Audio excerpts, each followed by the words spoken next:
My name's James and I paint minis.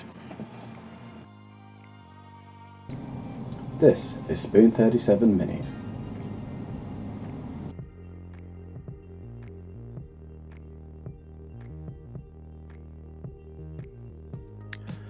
Okay, so we're carrying on with the Tyranid Hive Tyrant, painting the parts black, just as you saw in the last video. This is where you last saw it. I'd already done the torso and legs and painted all of the parts black that need to be. But what about all the other parts, like the tail, the head, the arms, that sort of thing? So that's what we're going to do now. Now here we are starting with the tail. The idea is exactly as before. We're even using the same brush, the same paint, everything. But I'm just going over these overlapping plates on the tail, very similar to the spine we did on the big carapace on the torso. And so I'll have to paint the upper surfaces, which is comparatively easy, and then the really tedious bit is painting over the edges where they are currently stained red. And what you find is, although it takes time, once you've painted over these edges, it gives you a very sharp contrast between the armor plates and the flesh.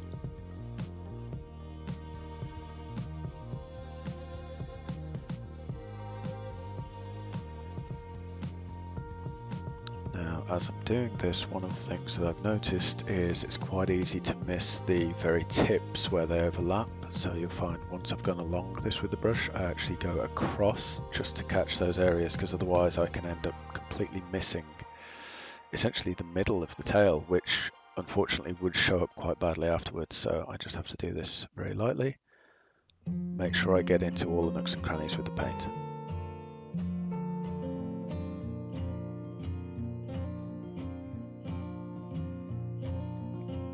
Having done the first side, you simply go over the second side, again starting with the tops, because this is the comparatively simple part of the painting operation. You just paint the paint straight on, and if it's sufficiently runny, it should run it into all of the cracks and crevices, and there shouldn't be too much trouble. It's just, as I say, once you get over the edge near the flesh, that gets a bit more tricky.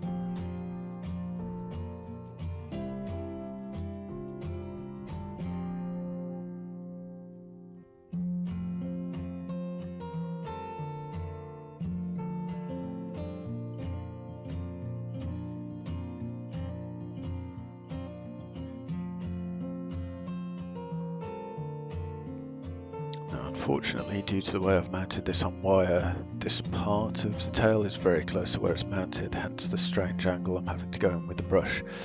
Eventually I did decide that this was no good and slightly change the position of the wire, which of course, being thin wire, you can actually bend easily with your fingers, so it's not too much trouble. It's just right at this point it was slightly in the way.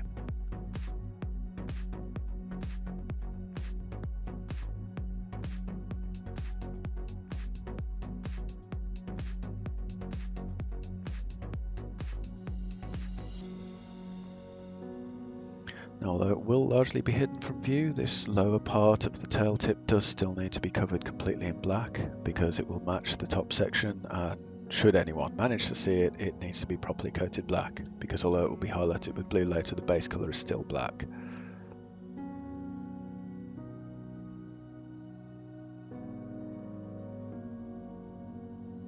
The top half is much easier to get to, but it needs exactly the same treatment as the bottom half, because you can see on certainly the bit that I've just painted, there was quite a lot of red on it, and now it's completely black.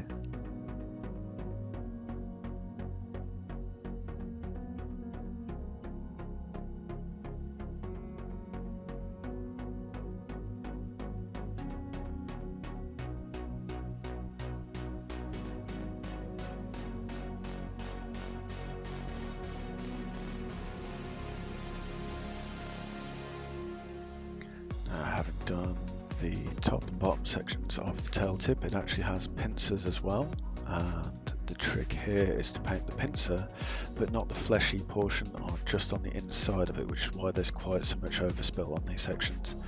So you find that I paint most of this area black, but there is just a little bit on the inside that will remain red because it's meant to look like flesh.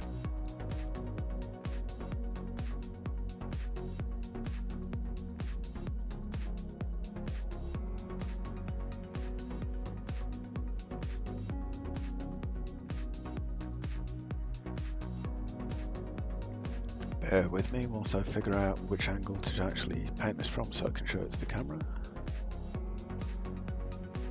But I haven't figured that out. It should work quite nicely for both pincers on the underside.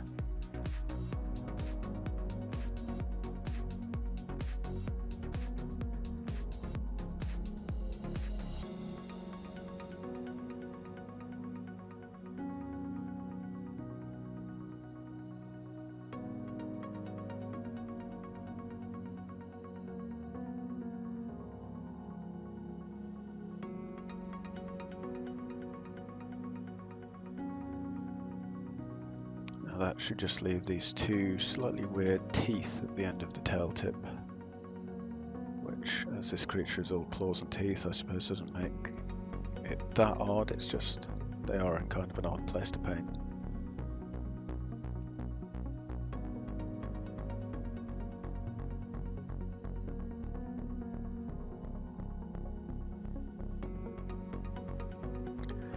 So with all of the easy bits done, I now move on to a finer tip brush and start painting the edges of the overlapping armor plates. As you can imagine, because there's quite a lot of them, and because they are very small, this takes quite a while, so bear with me on this step.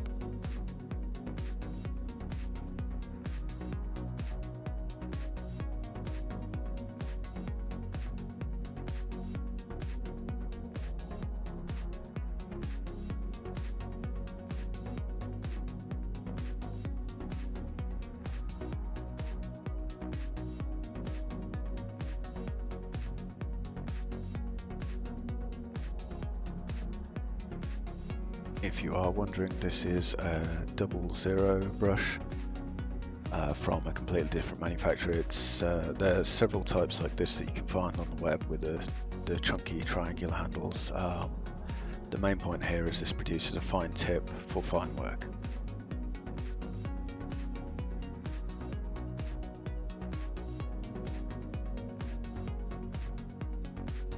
Now, I know I say that I'm a slow painter. Even by my standards, this is extremely slow going because I've got to get this right without getting any black paint on the already painted and highlighted red flesh. Otherwise, I'm going to have an awful lot of work to do to fix it all.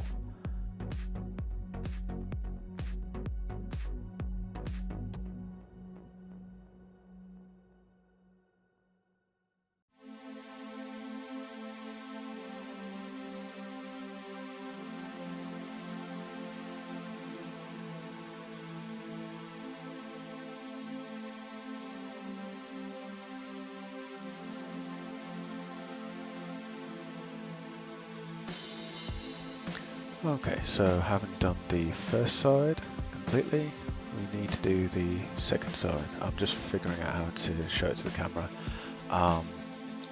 but I hope you can see that there is actually an edge to these which is still quite red, sort of blends in with the flesh, whereas once I start applying paint to it, it actually becomes completely dark, and then you can see a nice contrast between what's supposed to be an armor plate and what's supposed to be red flesh.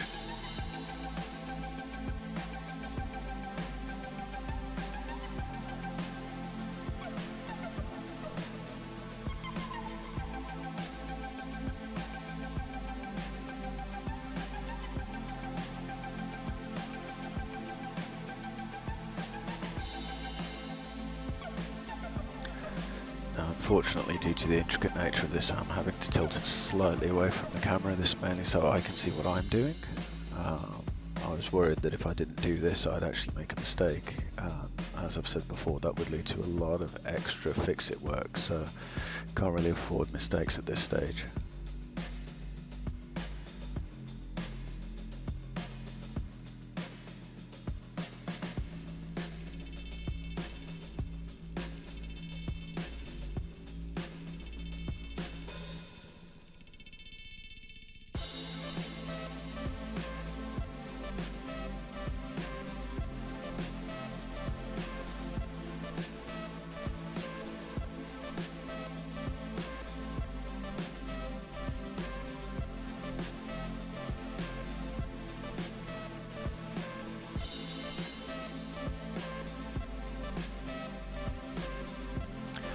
As with the upper surfaces, it starts to get tricky around the underside of the tail, close to the wire where I'd actually mounted it. This does make it a little bit tricky, but provided you hold it steady, which is why I've got my thumb on the upper part of the wire, it's not too bad.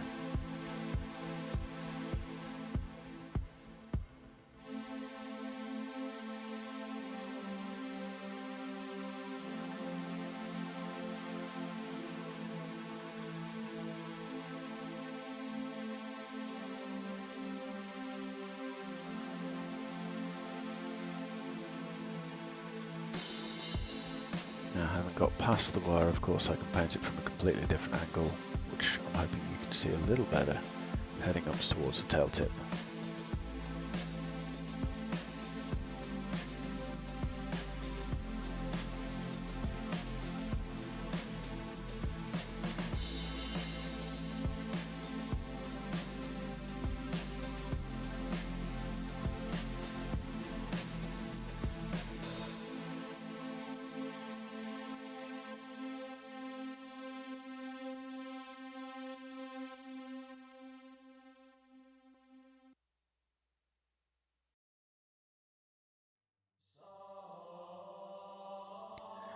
Now, unusually for my method of painting, I am hoping to complete this in just one coat. Normally I'm a great advocate of the two thin coats idea.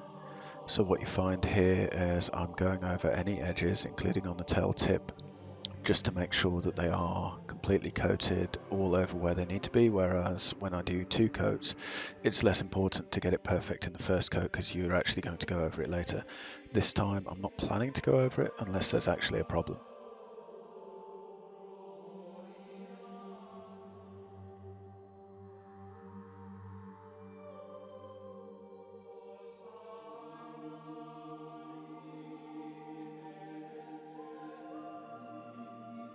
Now, part of this twisting the object around is mainly so that I can see it from all angles. This is one thing you do have to get used to as a miniature painter. It's no good just looking at it from above, you must look at it from underneath, round the other side, etc, etc, just to make sure that you hit it from every angle. And that way, if someone picks up your model, rotates it, looks at it from all kinds of strange angles, there's no part where you can say, oh, you've completely missed a bit of paint.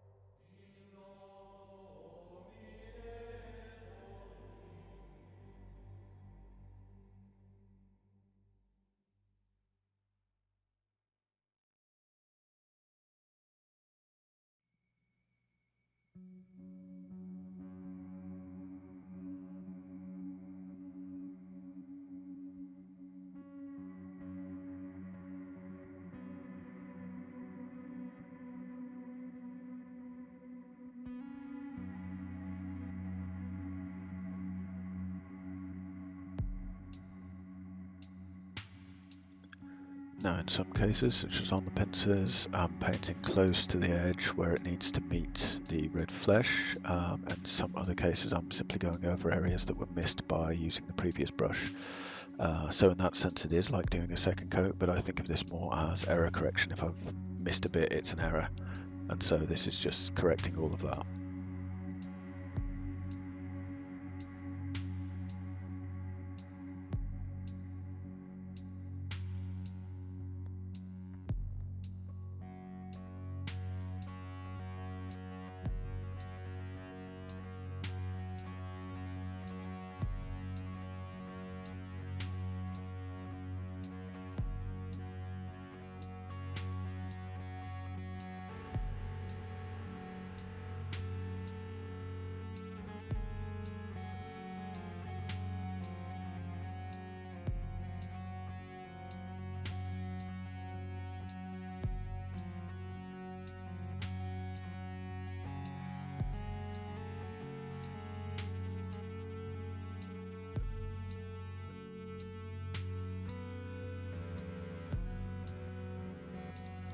Right, with these last little bits done with the fine tip brush, that should be the tail section complete.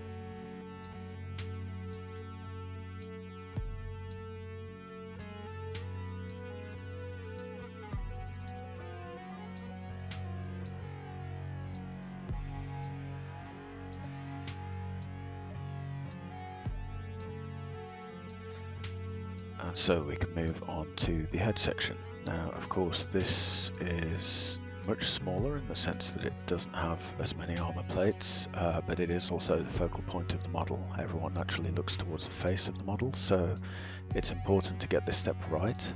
I have gone back to the Artificia layer brush, as that seems to be a good all-purpose brush, because I've got to do the plates on top of the head, and then I've also got to do the pincers either side.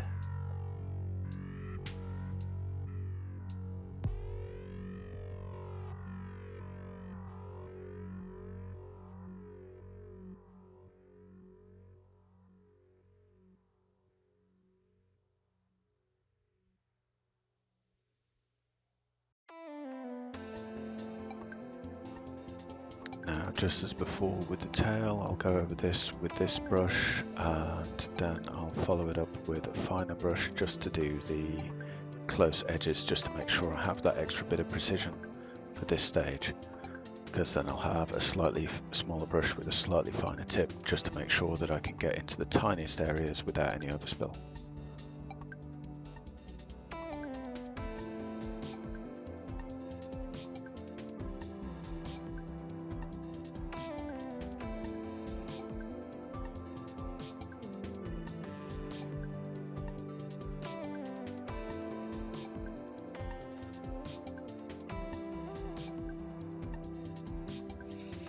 Now, you may wonder at this stage why I'm omitting certain parts, such as, say, the inside of the mouth, which could be painted a dark colour at this point. I've actually found on my other Tyranids that I've completed, leaving the mouth inside dark red and simply painting the teeth actually leads to a perfectly acceptable result. Because, of course, quite often people go out of their way to paint the inside of the mouth red or pink to simulate gums. And so having it dark red seems perfectly appropriate.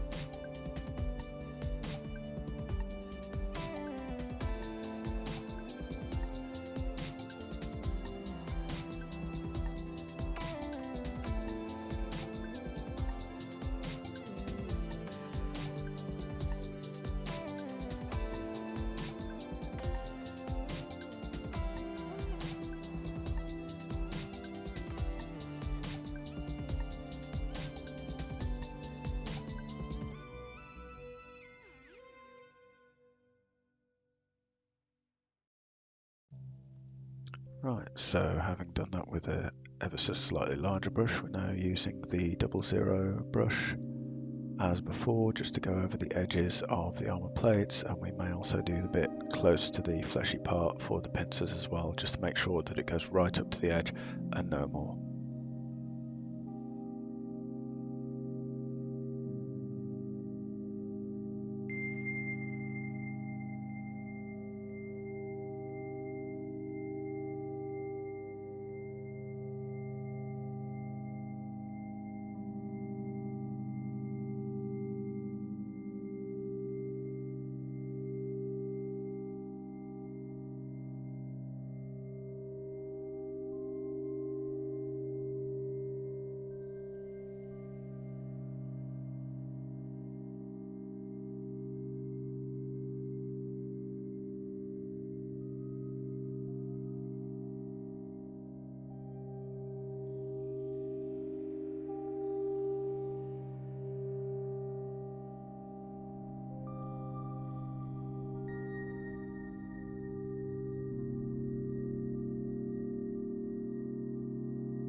Now I have to admit these last couple of plates confused me a little bit because I couldn't clearly see a well-defined edge, so I kind of made it up where I thought the edge should be, and then had a look at it and went over some other bits where I hadn't quite gone up to the edge.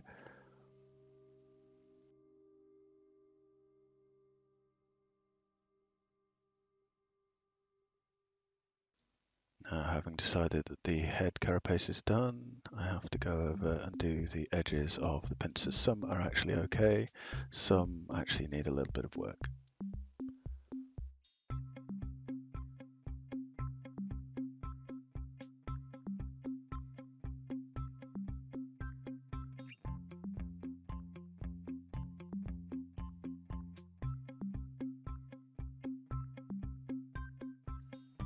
Okay, that's the head finish through this stage. Now we move on to one of the 4 arms. Obviously the gun is being held by 2 arms simultaneously, but this whip is being held by a singular arm. Now the main concern here is not so much the whip itself, but all of the pieces that require to be partly black. So that's the spike sticking out of the elbow, the claw sticking out of the hand, and the actual claw on the bottom side of the whip handle. Because all of these will need to be black at the very root of them, and then they'll gradually fade through dark into mid-grey and then lighter greys.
Now, painting the claws on the hand is a little bit tricky. What I found best to do is actually paint them as if you were painting 2 sides, because if you try to paint them straight down the middle, you actually get only the very upper surface covered, and then both sides get omitted entirely. And so I found it best to go like left side and then right side, and then if there's anything missing on top, that's much easier to fix. The exception, of course, being the one on the thumb, but that's kind of, you can see that from all angles, so there's a lot of angles to go at that from, whereas the ones very close to the handle are much more difficult to paint.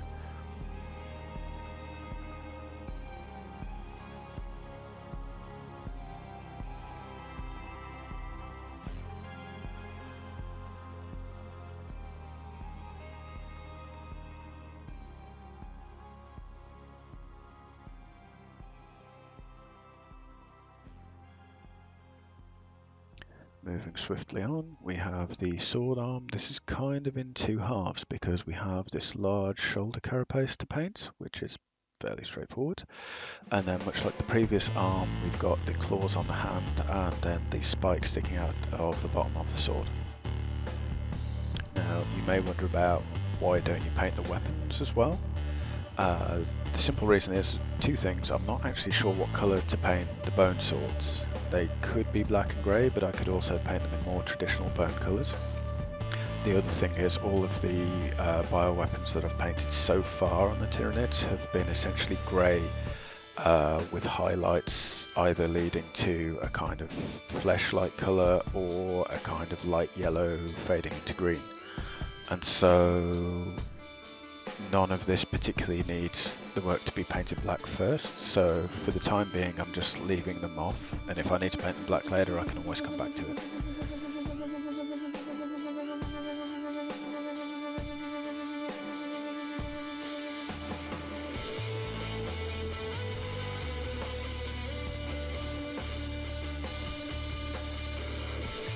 Right, so having done the shoulder carapace, which is quite easy, I can then do the spike on the sword.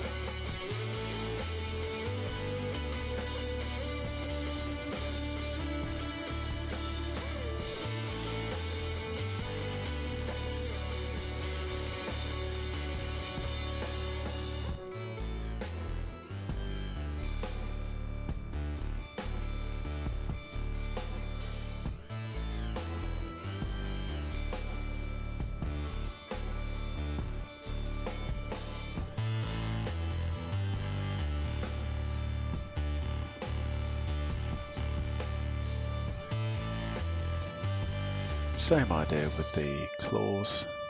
I mean the one on the thumb's quite easy to get to, but then the 3 inside that you can just about see Obviously it needs to be painted very carefully. It has a sort of top side and underside, or left and right if you prefer, just to make sure that you hit them from all angles. One right under the thumb is very hard to access, so you'll see me take 2 or 3 attempts at it before I actually get happy with it, and then the other 2 are much easier to get at.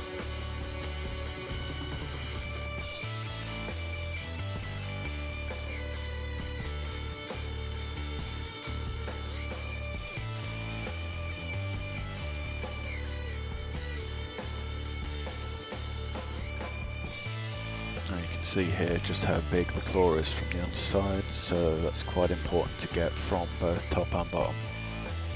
Because although you will mainly be seeing this from the top, if you actually look behind the model, that lowest claw would actually be showing quite well, so you've got to make sure that it's all covered black before you say you're finished.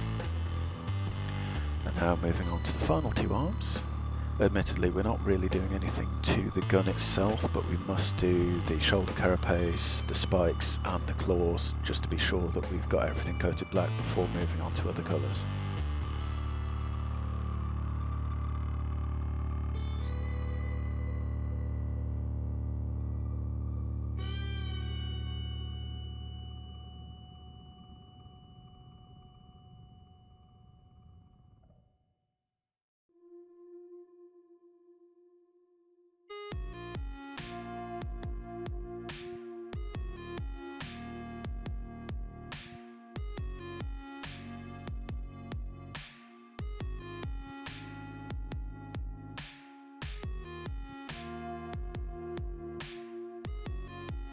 As you can see, I'm taking it very carefully around the edge where it meets the arm, but I'm completely ignoring the tubes nearby because those are going to be painted in a fleshlight colour and then given a red glaze over the top so that they'll look kind of creepy, but that seems to be the colour scheme for Hive Fleet Behemoth.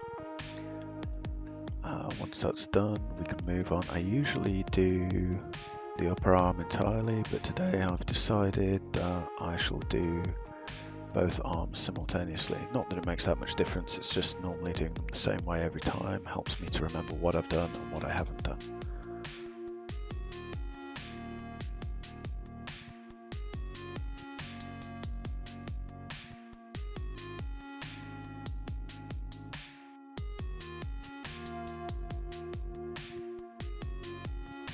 Apologies for the great shot of my thumb, not actually showing what I was painting.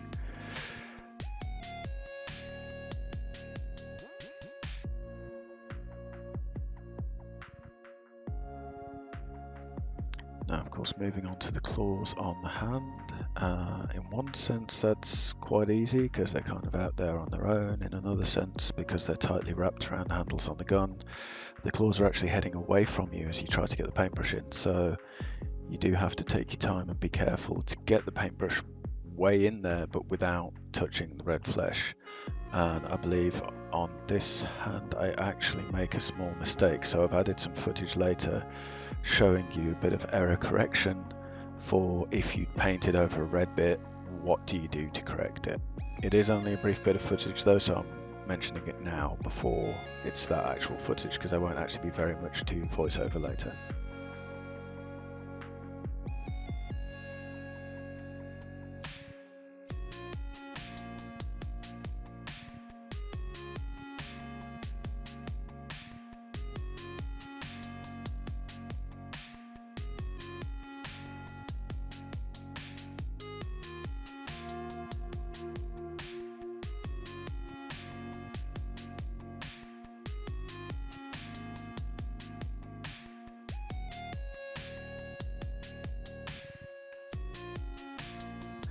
So I have just spotted that I've actually gone over the edges, so I'm actually rinsing the brush and then using it to wick away excess paint. Now, of course, what actually happens is this leaves a tide mark at the edges, so it actually dries at the edges more quickly than in the centre, and so I'll have to correct that later.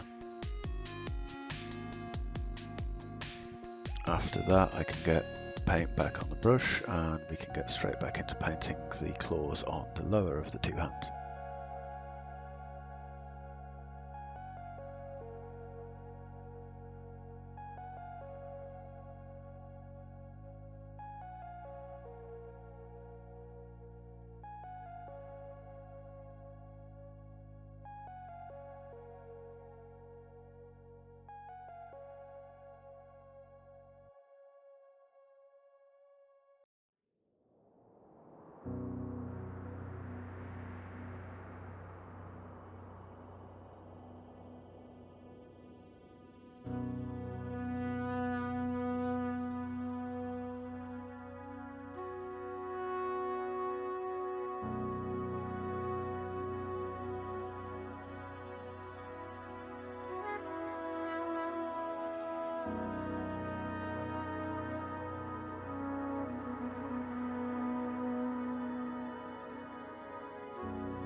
Right, so here we are with a bit of error fixing. I'm getting out Evil Sun Scarlet and a fresh brush, which I believe is one of my old detail brushes from the Games Workshop back when they had red handles. And I'm going to go over that bit where I had a bit of excess black paint on the red skin. I've guessed that this is roughly the right colour because it was partially highlighted but not all the way. So we're going to paint where I've just pointed out with my finger, just at the edge of where it meets with the claw on the thumb. And that's it. That's all it takes.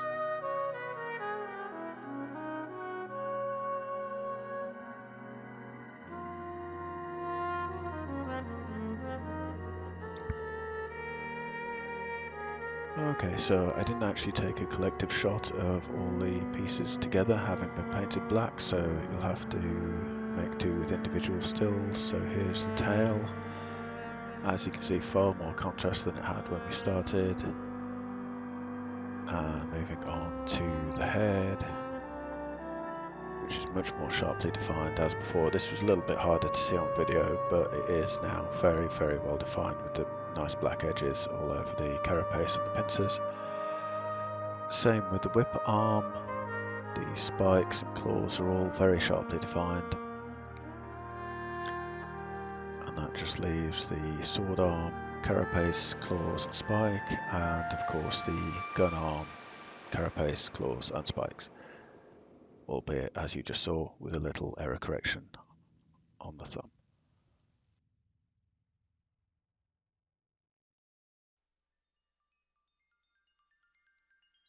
Right, if you watched this far, first of all, thank you for watching. Thank you very much. I really appreciate it. If you liked it, please hit like, hit subscribe, hit the little bell-shaped icon so you can get notifications about future videos. I hope they will be coming out soon.